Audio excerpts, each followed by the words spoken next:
kusida kang den sejak bihi kalawan ma apa an-naf'u manfaat ngalap manfaat. Fawajadna maka nemu kami ha ing nikmat atau ha ing lazat. Ha ing lazat ail lazati tegese piro-piro kepenak fil badani ing dalem badan as-sahihi kang sehat. Wa talabna lan nyupri kami al ilma ing ilmu fi batnin ing dalem weteng syiba'in kang wareg. Fawajadna maka nemu kami hu ing ilmu fi batnin ing dalem weteng ja'i'in kang kempong. Wa fi nuskhatin lan ing dalem siji catetan. Wa talabna lan nyupri kami ar-rizqa ing rizki fil ardi ing dalem bumi. Fawajadna maka nemu kami hu ing rizki fis samai ing dalem langit ay maksuman tegese kang den bagi fis samai ing dalem langit.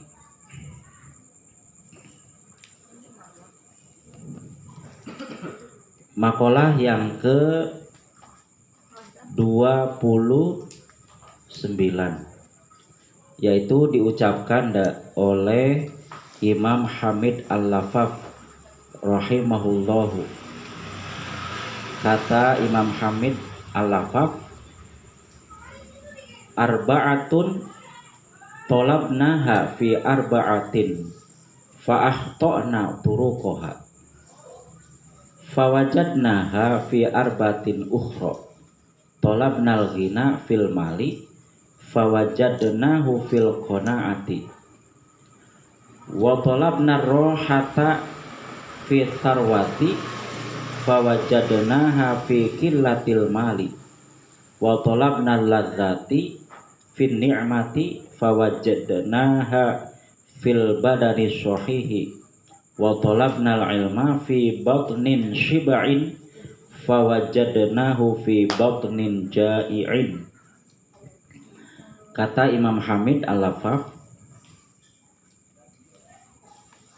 4 perkara yang kami mencari 4 perkara tersebut dalam 4 jalan. Ya.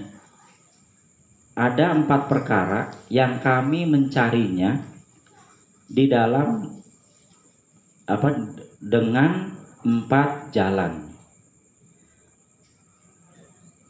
Akan tetapi kami salah. Akan tetapi kami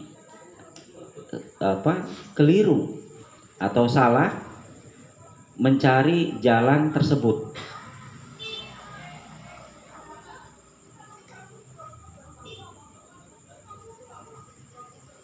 Malahan fawajadnaha fi arbatin ukhra.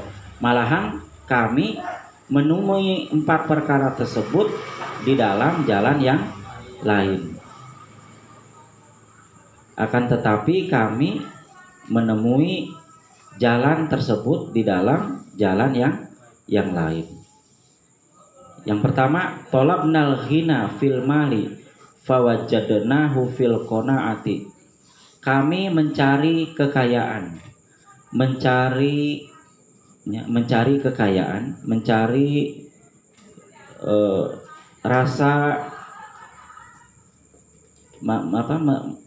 rasa cukup, mencari kemudahan atau mencari kekayaan di dalam harta. Akan tetapi kami menemukan kekayaan itu di dalam qanaah.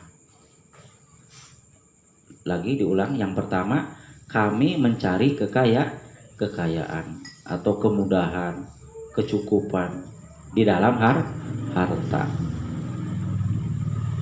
Fawajadnahu fil qanaati, akan tetapi kami menemukan kekayaan itu di dalam qanaah. Qanaah itu ridho dengan pembagian dari Allah dan diamnya hati karena tidak adanya perkara yang disenangi. Itu qanaah ya. Jadi qanaah itu ridho terhadap apa yang diberikan oleh Allah dan diamnya hati terhadap perkara tidak adanya perkara yang disenangi. Itu qanaah.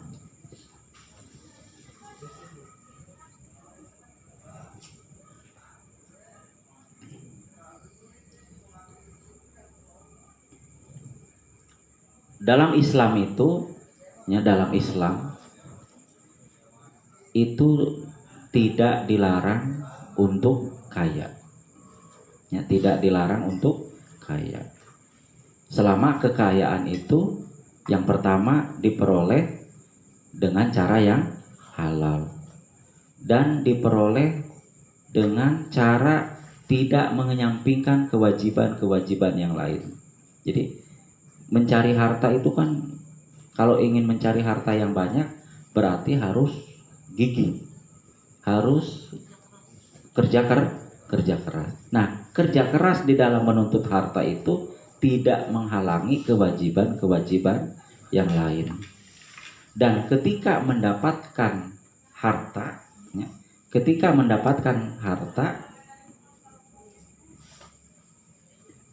harta itu harus dialokasikan, harus dinafkahkan dengan baik. Jadi ketika ada milik hak orang lain itu harus ditunaikan. Contoh upah ya.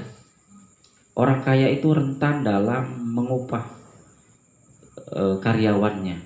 Makanya kalau ini ciri ya, kalau ada satu toko atau perusahaan, kalau karyawannya gonta-ganti terus, itu menunjukkan upahnya tidak layak, sehingga karyawannya tidak betah. Nah, bagi orang yang kaya itu awas dalam bukan hanya zakat ya, bukan hanya zakat jelas harus ditunaikan dengan benar, harus dihitung dulu. Terus hartanya berapa, zakatnya berapa persen yang harus dikeluarkan, dan orang kaya juga harus jangan menahan hak orang lain. Di antaranya itu upah karyawan atau ya upah karyawan itu rentan. Jadi harus sesuai dengan tuntutan karyawan atau sesuai dengan persetujuan karyawan. Kalau sekarang UMR ya, UMR. Atau harus sesuai perjanjian antara si orang yang mempekerjakan dengan orang yang dikerjakan. Itu soalnya sangat rentan sekali. Terus makalah ini digunakan pasnya ketika kita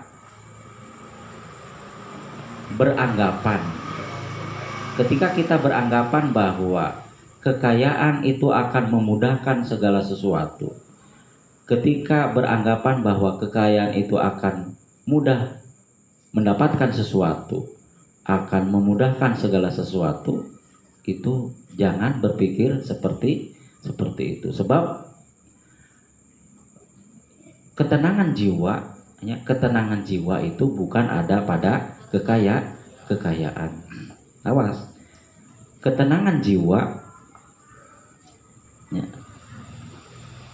itu bukan ada pada kekayaan, tapi ada pada qanaah.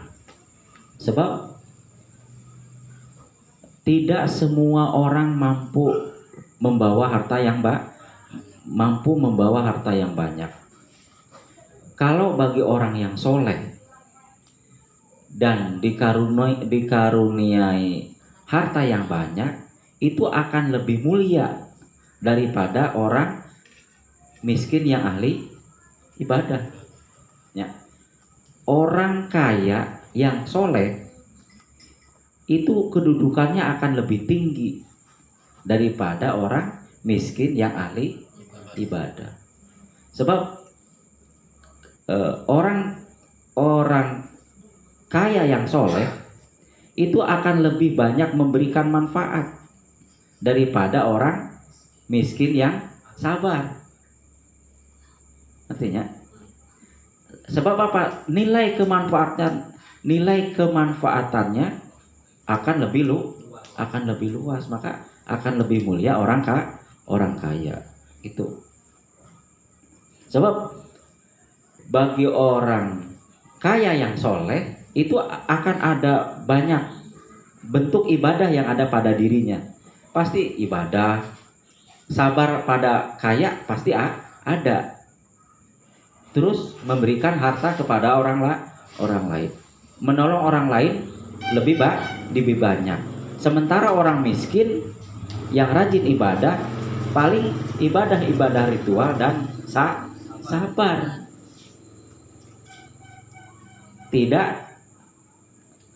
Tidak sama dengan ibadah tambahan yang dilakukan oleh orang kaya. Makanya orang kaya yang soleh itu akan lebih bermanfaat bagi orang lain dan jelas derajatnya juga akan lebih tinggi gitu. Tapi jarang orang yang mampu membawa harta yang banyak sesuai dengan tuntunan agama, itu jarang. Jadi harus orang yang punya karakter kuat. Kalau orang yang tidak punya karakter kuat diberikan rezeki yang banyak, nanti hartanya akan mencelakakan dirinya gitu.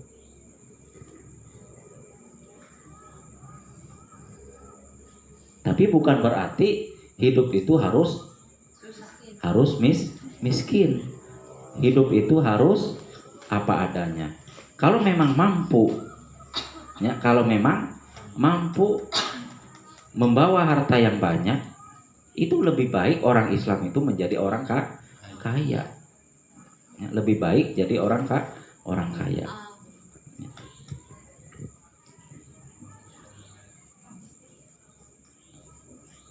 Tapi tetap harus berkeyakinan bahwa ketenangan jiwa,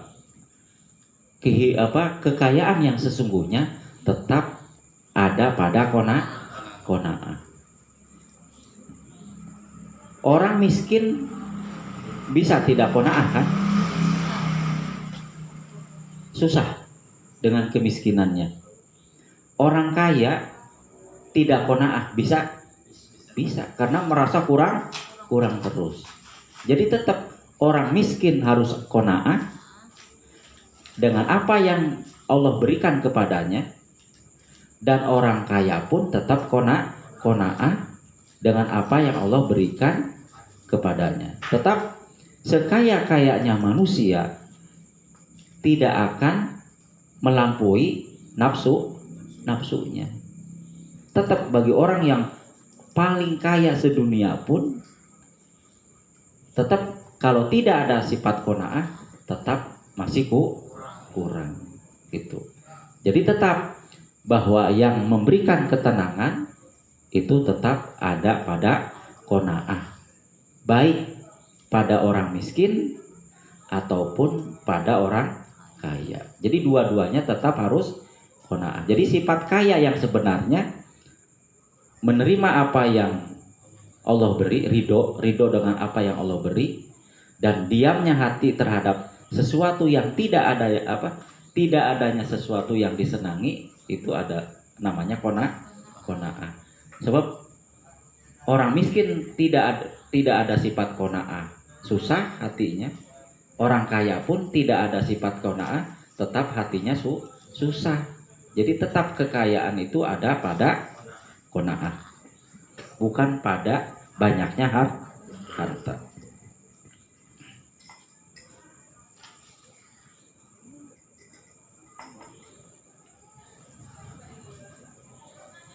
Wa talabna rohata fi sarwati fawajadnaha fi qillatil mali. Kami mencari ketenangan, ya, kami mencari ketenangan, kemudahan pada banyaknya harta. Tetapi kami menemukan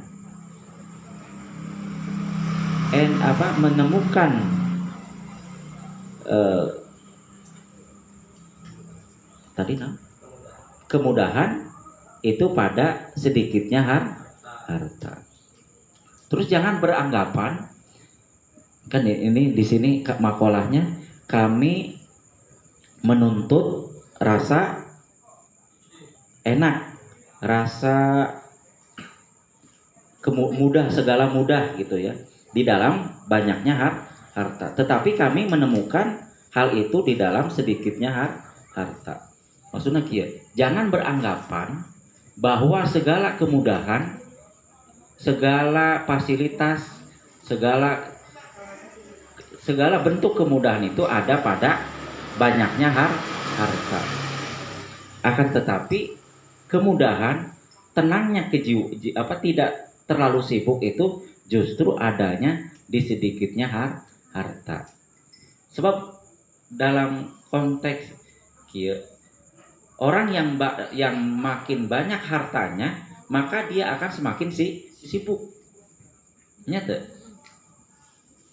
Semakin banyak harta, maka semakin sibuk. Semakin banyak harta, maka akan semakin banyak pengeluaran. Contoh, rumah yang besar itu jelas membutuhkan daya listrik yang lebih besar, sehingga setor listrik akan lebih besar. Dalam hal bekerja, rumah yang besar sasapuna bakal lebih capek beres-beres rumah dan lain-lain. Terus ketika ada kerusakan rumah yang besar, maka akan lebih besar biaya renovasinya, dan lain-lain. Sok mesin cuci 5, kulkas, freezer sekian, pokoknya segala mewah, maka akan semakin banyak tanggungan. Semakin banyak perusahaan, semakin besar perusahaan, maka akan semakin banyak pengeluaran. Semakin banyak karyawan, maka akan semakin banyak harta yang dikeluarkan untuk membayar karyawan, upah. Dan usaha yang besar ketika punya hutang, ketika pailit, ketika bangkrut, mengalami kebangkrutan, apabila mengalami kerugian, maka kerugian itu akan besar. Jadi orang yang banyak harta itu maka akan banyak risiko. Nah, ternyata ketenangan, hilangnya kepayahan, tidak terlalu banyak kesibukan itu ada pada sedikitnya harta. Sok rumahna lamun 8 kali 12 misalkan, itu kan rumah sedang lah ya, atau 7x9 atau 7x10, itu kan listrik tidak terlalu besar, sasapu tidak terlalu capek. Terus misalkan punya sawah 2 hektar, berarti tidak terlalu banyak biaya yang dikeluarkan dan lain-lain. Jadi orang yang sedikit hartanya itu akan sedikit kesibukannya. Orang semakin banyak harta akan semakin sibuk. Itu. Jadi sedikit kesibukan itu ada pada sedikitnya harta. Kemudahan itu ada pada sedikitnya harta.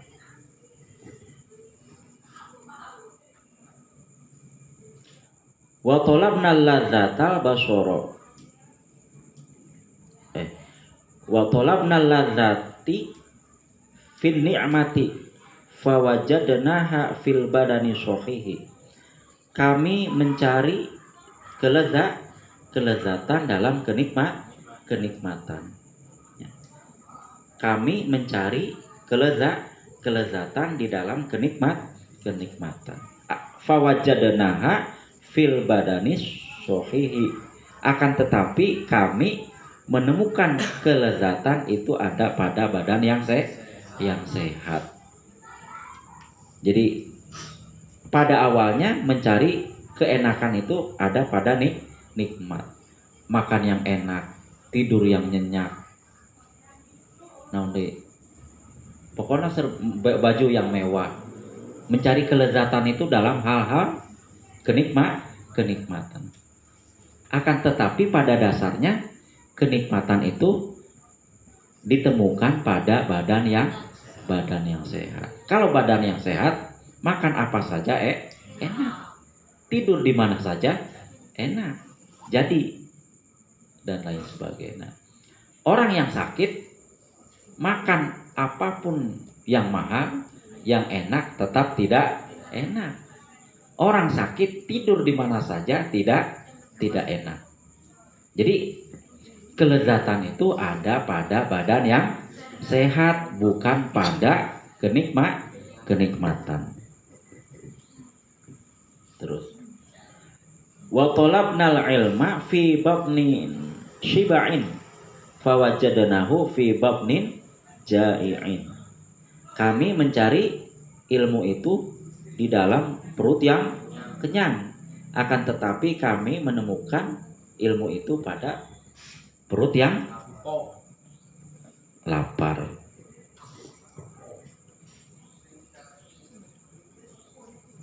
Jadi mencari ilmu itu kan butuh tenaga, butuh disangkanya dengan perut yang kenyang itu berpikir keras dan lain sebagainya sehingga mendapatkan ilmu. Tapi ternyata ilmu itu didapatkan pada perut yang lapar. Maksudnya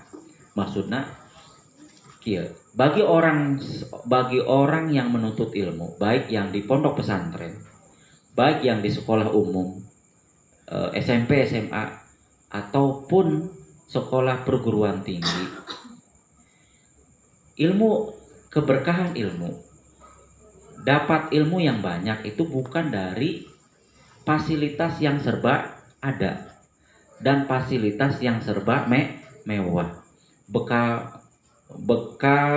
yang cukup, bekal untuk kos, bekal untuk makan, bekal untuk beli buku, bekal untuk segala kebutuhan dalam belajar.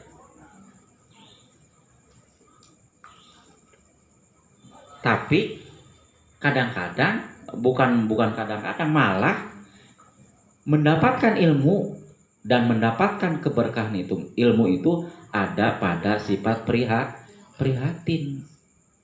Justru kadang-kadang orang-orang yang sukses dalam menuntut ilmu itu bukan orang yang fasilitasnya waktu menuntut ilmunya serba ada, bekal yang cukup, kos yang mewah,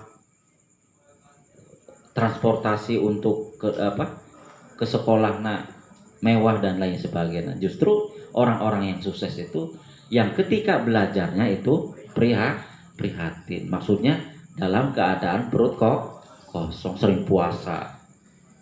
Dan ketika fasilitas tidak serba ada, kadang-kadang gigih mencari. Dan gigih mencari itu akan menghasilkan ilmu. Beda dengan orang yang fasilitasnya serba ada, kadang-kadang dalam belajarnya leha-leha itunya.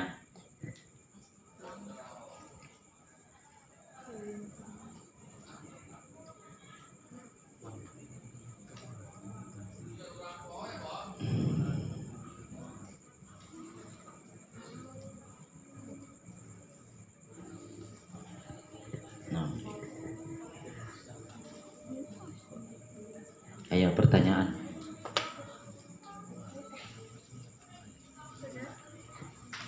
Itu untuk belajar bisa qanaah gimana? Oh, cara supaya bisa Qanaah. untuk cara bisa qanaah itu parengan Itu Pak. Sok weh. Gimana bahasa Indonesia?